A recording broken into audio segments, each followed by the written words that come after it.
8 musical phrases out of 1 chord progression. It's incredible to find out how many options you actually have, even with the most simple of progressions. In my previous video about melodic chord progressions, I showed the power and importance of top notes in your chord progressions, and how you can use these top notes to create melodies in your chord progressions. In today's incredibly quick music tip, we're only going to be focusing on the highest notes in our chords and the melodies that they create. Because each variation is a different cadence phrase and all of them are expressive in their own way. So let's listen to all of them and let's get creative.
Who knew that you had so many different options? And do you notice the subtle differences?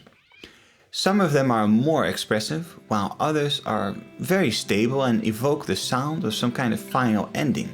And the great thing is that I did not use any strange notes, because all of the notes are already part of the chord anyway.